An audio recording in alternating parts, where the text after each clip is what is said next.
Un grito desesperado. Capítulo 6. Alboroto en el aula. Estaban comenzando a bajar la pesada cortina de herrería cuando entré al establecimiento. Mi respiración era agitada y sonora. Tal vez por eso decidieron atenderme, aun cuando fuese hora de cerrar. Quiero una copia de cada hoja, dije jadeando, al momento que depositaba sobre el mostrador el voluminoso contenido de las 3 carpetas. Tienes que dejarlas para recogerlas después. No puedo, me urgen. Debo devolverlas mañana temprano. ¿Era verdad? La empleada hizo un gesto de franca molestia y volteó a ver a su patrón. Este personalmente se acercó tomando los folios, comenzó a fotocopiarlos. Me entregaron las hojas terriblemente desordenadas. Pasé casi una hora acomodándolas en mi casa, pero valió la pena. No podía devolver el portafolio a su propietario sin conservar para mí copias del material que había causado tan excitante revolución en mi estado de ánimo. Con la calma de quien ve los toros, ya no desde la barrera, sino desde la comodidad de su sala, en una videocinta retrospectiva, puedo decir ahora que fotocopiar esas hojas fue el acto más sensato que tuve en mi juventud. Cuando hoy delineo con la pluma son recuerdos de hace muchos años, que aunque escritos cronológicamente, los contagio en un banco de memorias, en las que aparecen unidos, revueltos, extrañados, enmascarados. Desde aquella época yo pensaba en escribir lo aprendido, pero ahora me doy cuenta que no podía hacerlo fielmente, careciendo de esas copias fotostáticas en las que me apoyo tanto, y que por cierto, a lo largo de mi vida he leído y releído. Me percato incluso hoy que quizás con esa influencia tan grande he adoptado una forma de redactar muy similar a la usada por el director en sus apuntes. Por eso, los comentarios hechos aquí y puestos en la boca del joven que yo era entonces probablemente no respondían al lenguaje fluido y vulgar que realmente solía usar. Al día siguiente llegué muy temprano a la escuela, antes de que el señor Yolsa y que Graciela espié durante unos minutos el aseador, y cuando éste salió de la oficina, trapeando con la vista fija en el embalsamado, me escabullí para depositar sobre el escritorio de la dirección el portafolio de piel. No dejé ni una nota, ni quise esperar al propietario. Entré a clases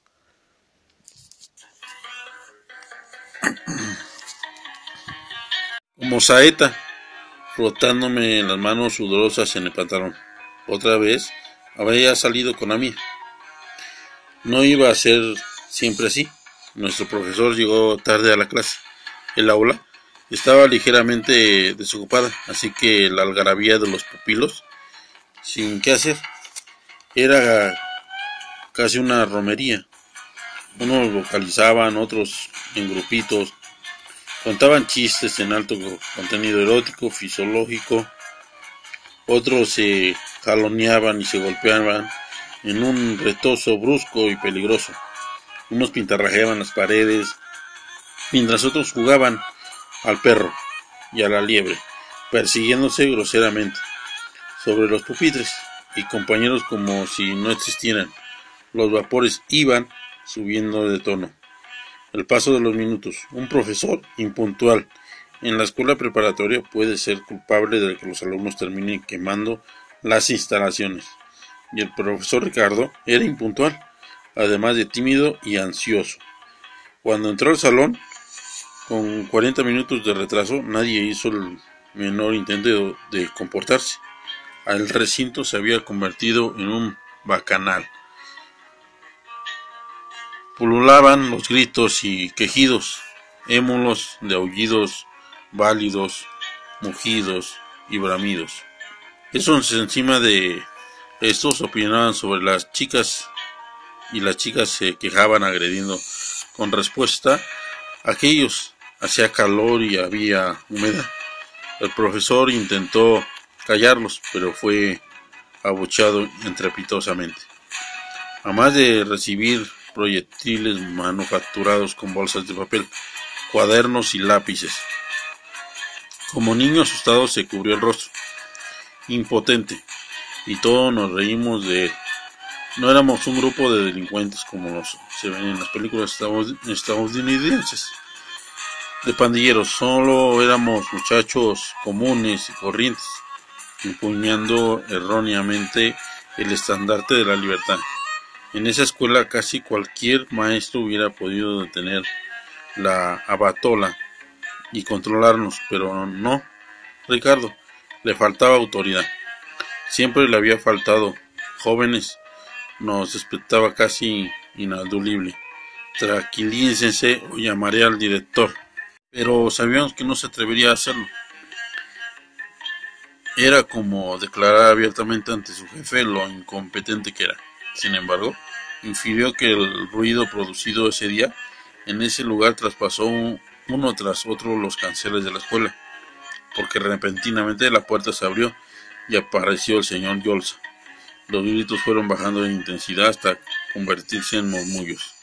Todos volvieron a nuestro sitio, escuchándonos en la quietud del grupo. Nadie estaba dispuesto a dejarse escapar, porque allí ocurrió.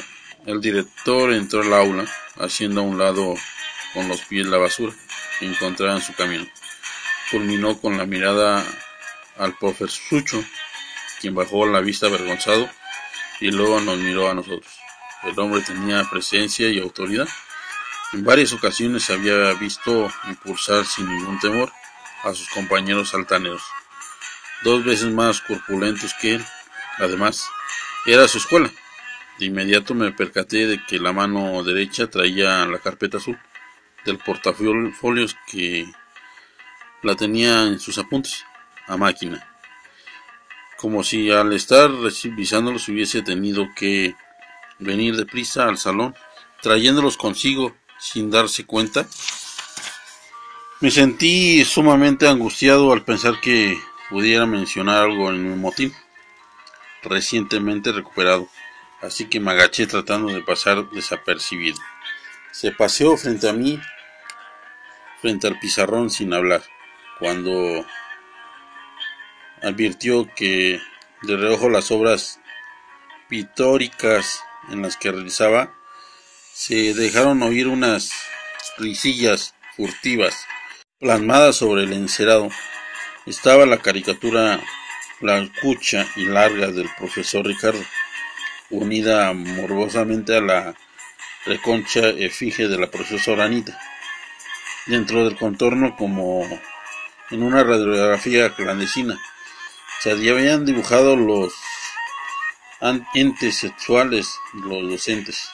Un renacuajillo narizgón arrojándose sobre la pelotilla sonriente que la alargaba los brazos. Yolza tardó un poco en reaccionar. Finalmente empuñó el borrador e hizo desaparecer con mano firme la ilustración. Es una lástima, pensé realmente que era un buen dibujo. Luego pasó la mirada sobre su capricho público y movió la cabeza. Lucía cansado y preocupado.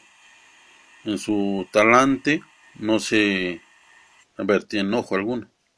Era más bien algo parecido a la desilusión. No me molesta lo que ha pasado aquí, dijo finalmente con voz grave. Son jóvenes, están llenos de energía, de euforia, se desborda por sus músculos. Se encogió de hombros. No me molesta, es normal. Quiero decir, yo también fui estudiante y era divertido alocarse y desafiar a la autoridad. Yo entiendo eso. Parecía un cenobita luchando por comprender filosóficas ascéticas. Comenzó a caminar de un lado a otro del salón, muy lentamente. Los alumnos estábamos desconcertados, esperábamos una fuerte reprimenda. Y de ahí que el máximo censor se paseaba frente a nosotros, como si tuviera un gran problema y necesitaran de nuestra ayuda. Estoy tratando de entender y comenzó a alzar la voz. ¿Por qué jóvenes mayores como ustedes que deberían estudiar ya en la universidad han decidido echar a perder su vida? ¿Por qué no están preocupados por salir del hoyo? ¿Por qué siguen reprobando materias? ¿Por qué tan preocupado descaro? ¿Por qué se siguen comportando como adolescentes de 13 años? ¿Por qué? Al llegar a ese punto, habla aumentando tanto el volumen de su voz que los murmullos iniciados cuando lo vimos titubear desaparecieron totalmente. Yolsa levantó con la mano derecha la carpeta azul que contenía los apuntes de superación y aspecto. He pasado noches enteras tratando de descifrar la razón por lo que tantos muchachos aparentemente normales, hijos de buenas familias, se dejan arrastrar por la abulia y se vuelven rebeldes, fracasados, pero me faltan elementos. Dejó caer el legajo sobre el escritorio como si nada de lo que hubiese en él sirviera. Ustedes son jóvenes y una de dos. ¿No hay algo en sus sentimientos que aún desconozco? ¿O son una sarta de necios cuadrados? Las palabras del director provocaron excitación en el ánimo de varios de nosotros. Él no había ido a corregirnos ni a castigarnos. Tenía finalidades distintas. Quería meterse en nuestras vidas y eso, por desusado, nos puso inmediatamente a la defensiva, pero a la vez, cosa curiosa, nos grabó sobremanera. No quiero hacer hoy lo que nunca he hecho, hablar con ustedes como un amigo que se interesa por ayudar, pero a la vez necesita ayuda. Me quita el sueño pensar que la fiesta romana que se armó aquí hace unos minutos es el común denominador de nuestras vidas. No sé si entiendan, pero si soy capaz de cambiar eso, mi trabajo en este lugar pierde totalmente su sentido. Si yo no lo entendía, mis compañeros no, pero nadie habló. Todos parecíamos dispuestos a escuchar. Los inteligentes presentían algo benéfico y el resto al menos estaba dispuesto a participar en esa clase tan fuera de lo común. Voy a comenzar dándoles mi punto de vista, pero les advierto que no he venido a sermonear. Quiero escuchar lo que piensan, quiero rebatir lo que me rebatan. Hoy todos vamos a sacar algo bueno de esta sesión, ¿de acuerdo? Nadie contestó. Estábamos acostumbrados a los regaños, las amenazas, los gritos, y esa actitud de complicidad nos desconcertaba. El director parecía ávido de comunicarse, como si estuviera seguro que obtendría algo, ya que esos jóvenes desconocidos, ya en esa carta de necios cuadrados, recordé que la sencillez de corazón era el primer paso para aprender. Recordé que para poder recibir un mensaje no debía criticar ni buscar defectos, sin censurar la apariencia del opositor. Y, puesto que estaba recibiendo un ejemplo claro de humildad, yo mismo quise concentrarme en ella. Ignoro lo que mis compañeros pensaban, pero sí adivinaba un ambiente ansioso. Lo que sí sé es que ninguno imaginó que esa ocasión se convertiría en una de las lecciones más inolvidables de nuestras vidas. He llegado a la conclusión de que la mayoría de ustedes son maduros en muchos aspectos, excepto en uno: un sentimiento de aceptación social. Por eso, han fracasado en los estudios y por eso hacen tantos dislates. La gente necesita ser aceptada y querida por los demás. Es una necesidad psicológica del ser humano. Prueba de ello es que cuando nos vemos desplazados o ignorados, la ira se despierta fácilmente en nosotros. Así de simple.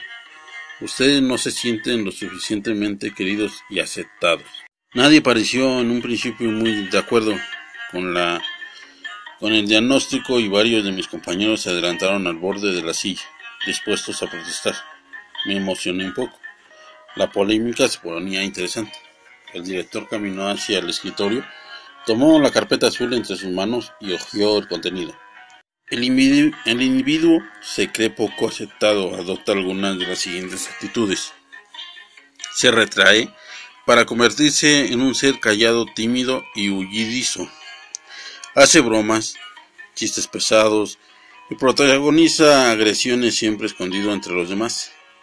Tiene una marcada tendencia a alabar de sí mismo y no es capaz de escuchar a alguien, sin pensar a la vez en lo que contestará para seguirse vagando solo.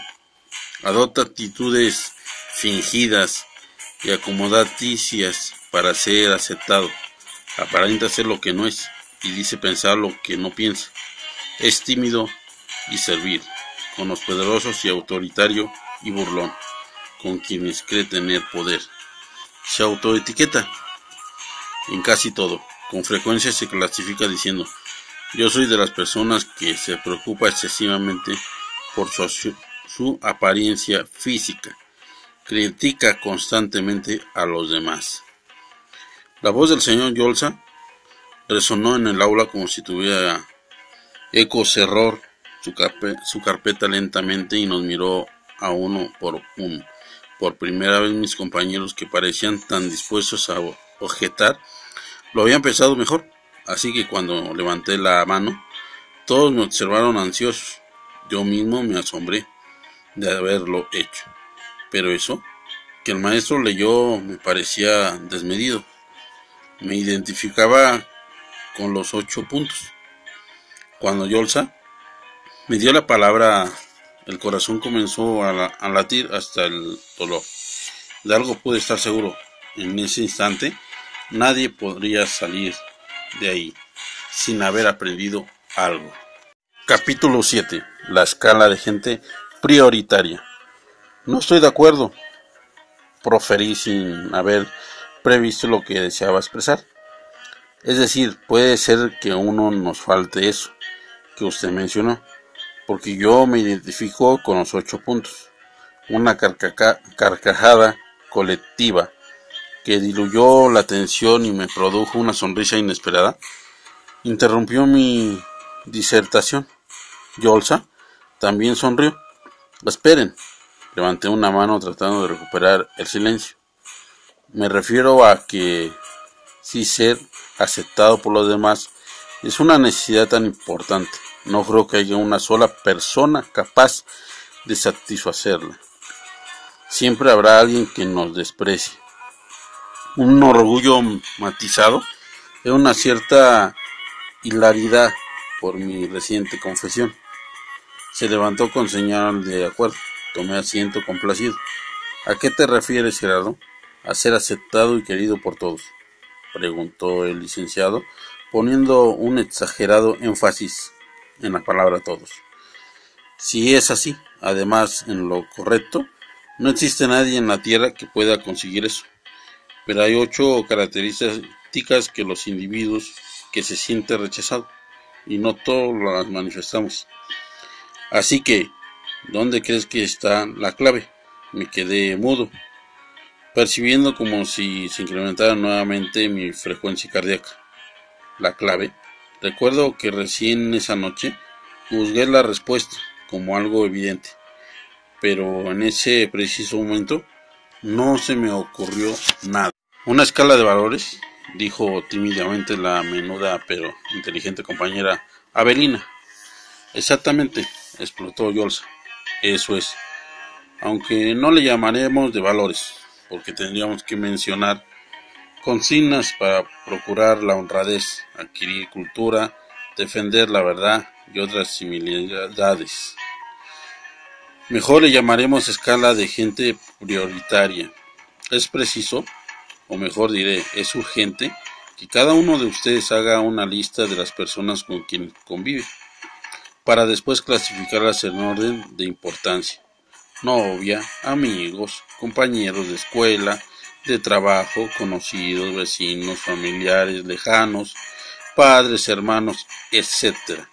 Y una vez hecho esto, Poner especial cuidado en cultivar no solo la aceptación, sino el amor mismo de quienes ocupen los primeros sitios de la escala. Al resto de la gente no debe interesarles en el aspecto. ¿Entienden eso?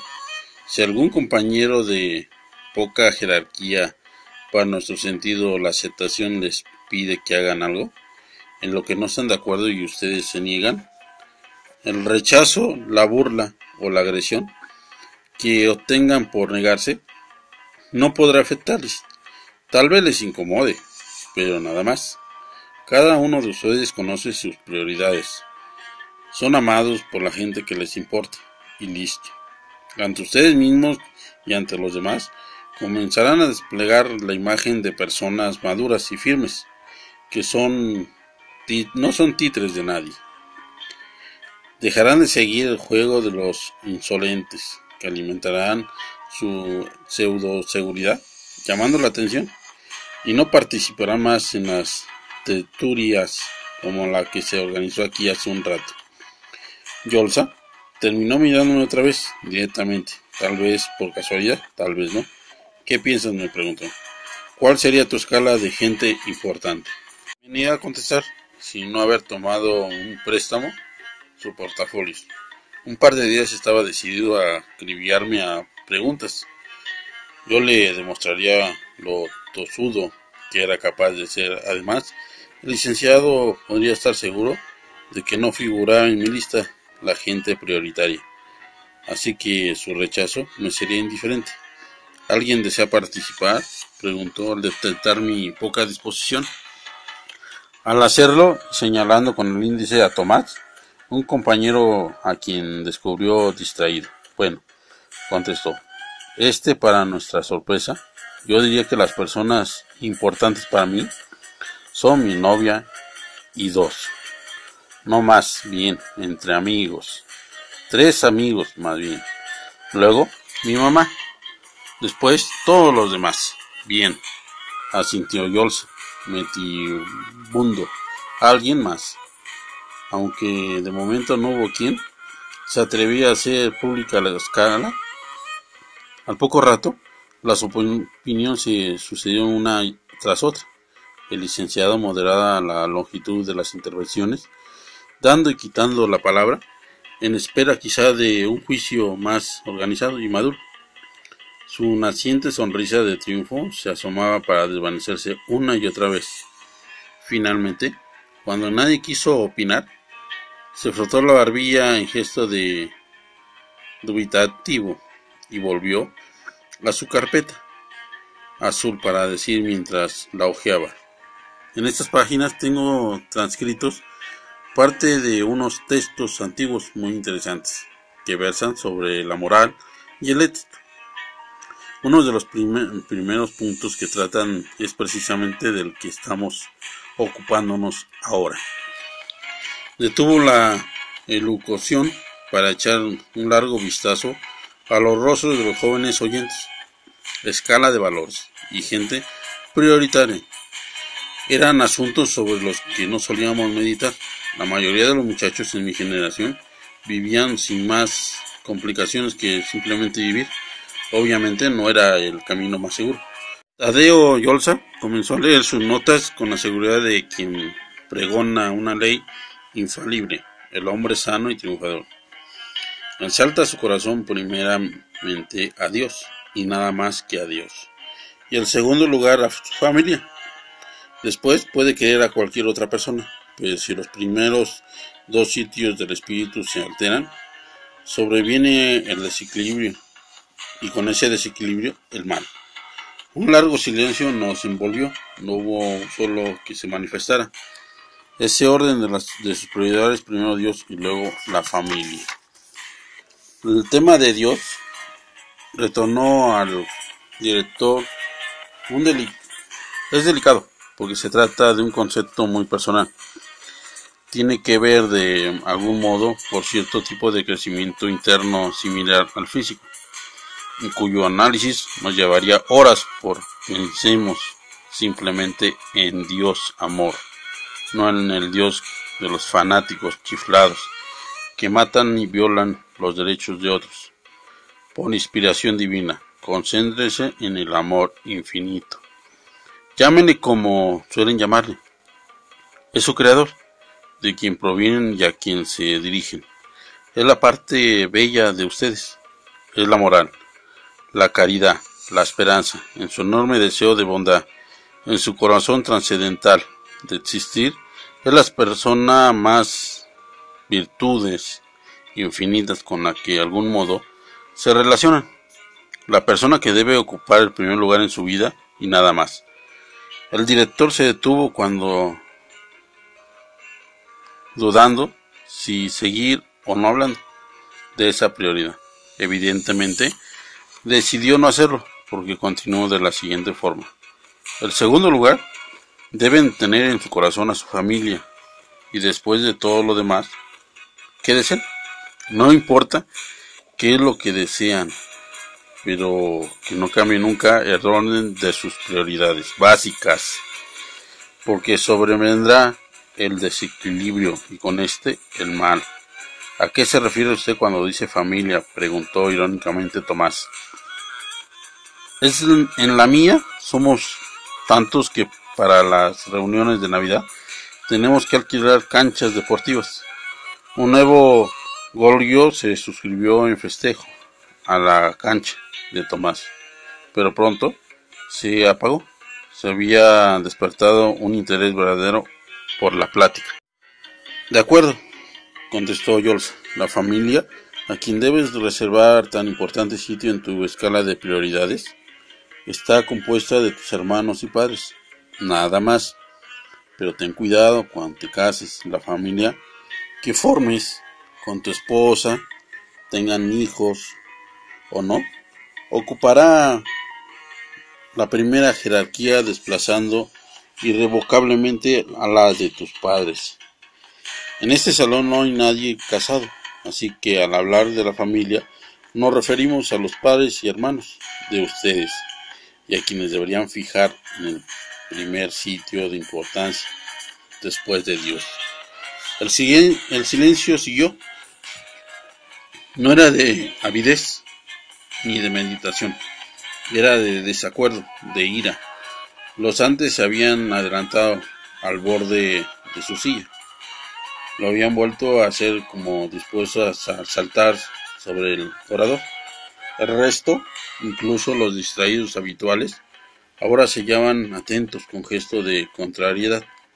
Sonia, una jovencita de largas trenzas, no destacaba precisamente por su desenvoltura. Comenzó a objetar con intensidad indescriciente, de modo que hacia el final de su intervención nadie entendió lo que dijo. Eres, o es, ilógico. Nuestros padres pertenecen a otra generación. No nos entienden ni los entendemos. Además, y aunque siguió moviendo la boca, su vocecilla se perdió por completo en el limbo. ¿Puede explicarse mejor?, la invitó el licenciado, pero Sonia no quiso volver a hablar. Al verme libre de presiones me puse de pie, presa de una excitación indecible, dispuesto a refutar al adulto que tan interesado se había mostrado antes de mi decimiento.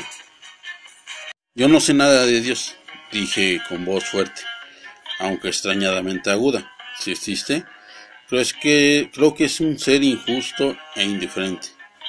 Pero ya no, como ya se mencionó, eso sería tema largo, no quiero hablar de él, que, según usted, debe ser nuestra segunda prioridad. ¿La familia? Pues bien, yo no aguanto a la mía, o mejor dicho, no aguanto a mis padres, así que les hablo lo menos que puedo. Los ignoro porque no se merecen otro trato. Parecen de palo. Cuando reclamo, por lo tanto, no me dirijo a ellos más que para lo necesario. Ellos se lo han buscado. No han sabido ser mis amigos. Claro que lo obedezco cuando me ordenan algo. Siempre lo hacen gritando y de mala gana. Yo ejecuto sus mandatos sin objeción. Pero lo Lo maldigo, por dentro a veces pienso en darles una buena lección, se lo merecen, pero no lo hago, quiero mantener mi conciencia limpia. Risas, aplausos, felicitaciones y protestas, fueron todo uno, puede seguir. ¿Por qué, Adrián? Un compañero de los que llamábamos fresas, por sus alucinaciones continuas a los apulencia, tomó la... Todos los adultos son iguales. A los muchachos nos odian porque somos diferentes. Ya se los olvidó que ellos también fueron rechazados por sus padres. Es una ley natural. Yo no me llevo bien con mis padres porque es lo natural. ¿Natural?, contestó violentamente el licenciado con la quijada extrañadamente desacomodada de su lugar. Yo sí te voy a decir lo que es natural, que un joven neófito e improductivo venga de noche a la escuela de paga cargando su teléfono celular en la mochila. El dinero no lo es todo, se defendió Adrián. No lo es todo, pero vienes sin carro, ¿no? Y tienes para ponerle gasolina, vistes bien. Y al igual que tus compañeros presentes, tienes una casa donde ir. Cuando sales de aquí, y en esa casa hay una recámara donde duermes. No lo es todo, es cierto, pero ¿qué tal lo disfrutas? ¿Qué tal lo disfrutan todos ustedes? Yo no fui el único que quiso rebatir el descontento. Era general, pero el maestro alzó aún más la voz para evitar ser interrumpido. Sus padres no son malos, reconózcanlo, no tienen en lo absoluto malas intenciones para ustedes. La vida de ellos gira alrededor del trabajo y la impotente responsabilidad de dirigir un hogar, en lo que no quieren que falte nada. Con gran esfuerzo han ganado lo que tienen, para regalárselo a ustedes, entiendan eso. Si ellos no son tan despreciables y no merecen su amistad, ¿por qué ustedes reciben sus regalos? ¿Cómo pueden ser ustedes tan viles para zamparse lo que les dan sin protestar? Y a cambio, yo le bajo a aborrecerlos. ¿No les parece una bajeza? Si tan razonable argumentan que no quieren saber nada de ellos, ¿y qué hacen allí? Viéndolos a su lado, por conveniencia, tomando la casa como un hotel, dirigiendo a diario comida que no tienen ni idea de cómo se consiguió ni preparó, listos siempre para exigir bienestar sin estar de ningún modo dispuestos a corresponder, y no vean con que es obligación de ellos darles dinero, comida y casa, porque hay muchísimos padres que no lo hacen, bajo un tono de locución, para proseguir con el aire de quien confiesa un gran temor. No, yo tengo 2 hijos y vivo con ellos y por ellos. Todo lo que hago, de una u otra forma, es por de su bienestar. Y abajo la cabeza consternado, que insulto triste sería para mí que dentro de poco decidan ignorarme, solo porque a su juicio no he sido el padre ideal. Y lo peor es que seguramente sea verdad. No lo habré sido, pero Dios sabrá que cuando habré luchado por serlo. Si mis hijos y yo llegamos a sentir un antagonismo como el que se ha referido ustedes aquí, más honesto sería que vivamos lejos. ¿Entienden eso? ¿Qué hacen ustedes en la casa de sus padres si ellos no merecen su amistad? Extraerles lo que ellos producen como verdaderos parásitos. Basta, protesté, no pudiendo soportar tan inconado ataque. Mi hermano se fue de la casa, anuncié por cierto, aire de confusión. Y sabe una cosa, yo también estoy pensando hacerlo muy pronto. Pues adelante, no es sano que vivas con la gente a la que detestas tanto. Lárgate de ese lugar, igual que Saúl, y a darles un poco de paz a tus padres. Tomé mis cosas enfurecido y traté de salir por la puerta. Pero el director se interpuso. Antes de que terminaras de oírme, Gerardo, ¿ya pensaste dónde puede estar tu hermano? Él regresará pronto, terriblemente arrepentido de haberse ido.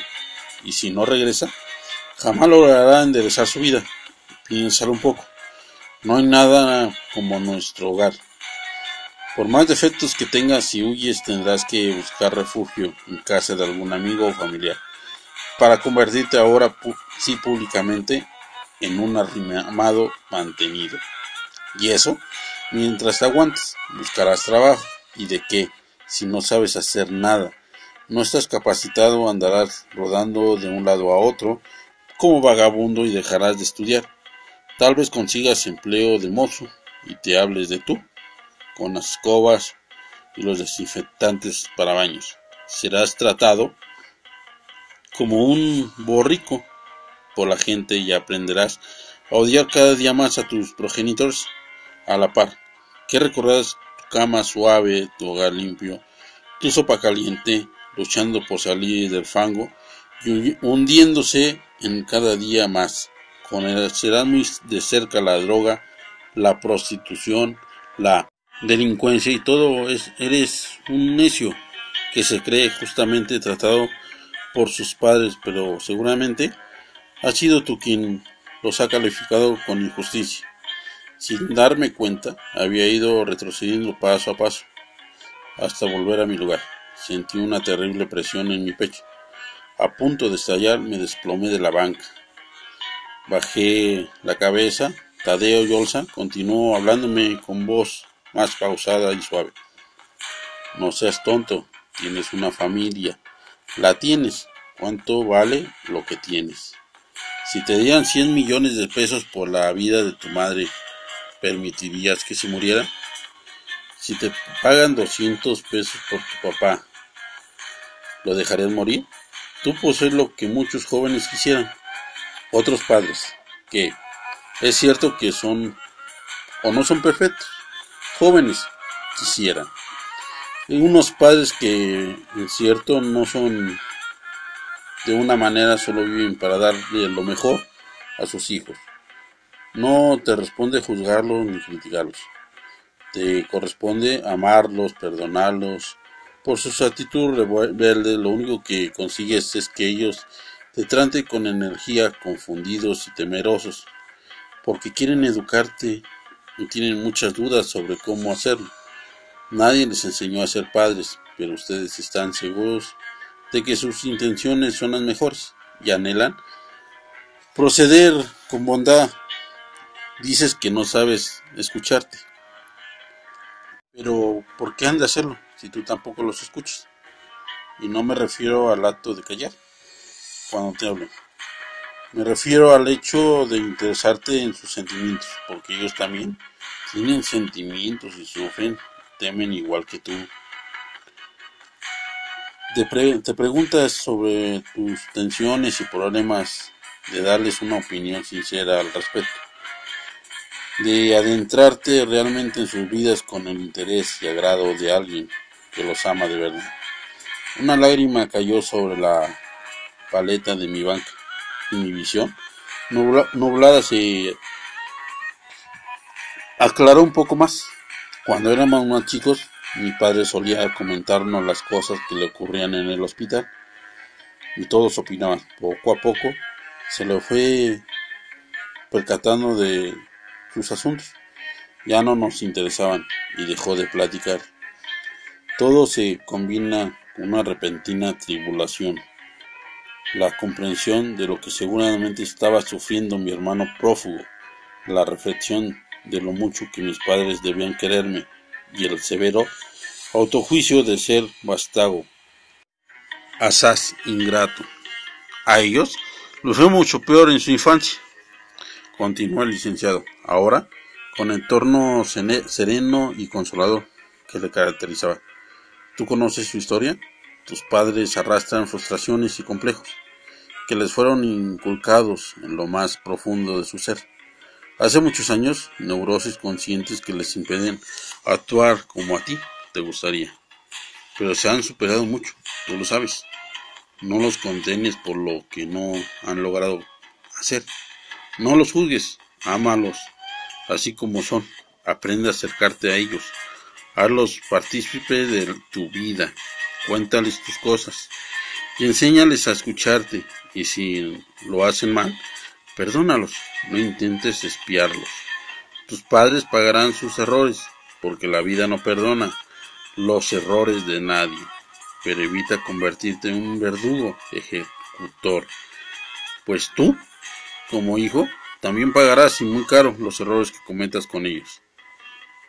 Apreté los puños tratando de controlarme, pero fue inútil.